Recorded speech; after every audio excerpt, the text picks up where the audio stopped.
people who live along the Sandy River are worried that the flood of 2012 could be a repeat of last year. This is what it looked like 1 year ago when the raging river wiped out part of Lolo Pass Road. Video online shows the power of the water as it took out large trees and washed them downstream.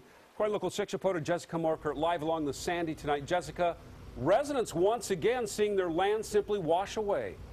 That's right, Jeff, and people who live along the Sandy know that this river has a history of doing what it wants. That's why there are newly installed gauges monitoring flood levels, but that alone won't be enough. No one will forget the day the swollen Sandy River changed course, cutting off this community and taking what it could with it. The same raging waters rushed by Dave Rose's home in the Timberline Rim community on the Sandy. He's already lost about 5 to 6 feet of his bank in the last week.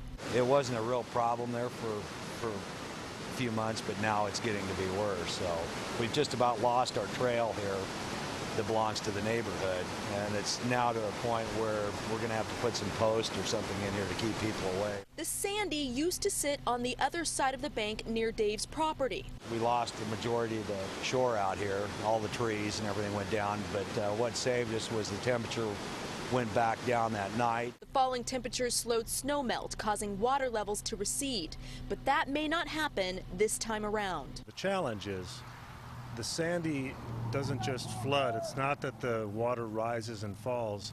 It's that the entire river can change its path. Steve Wise is the executive director of the Sandy River Basin Watershed and is working on solutions for future floods. We think that there are practices on river restoration that are good for fish that also can help homeowners and infrastructure. But many in this community are considering applying for emergency permits to restructure land in case worse comes to worst. Between fighting the county and being a fish habitat, nobody really wants to get involved, so unless it becomes a real emergency.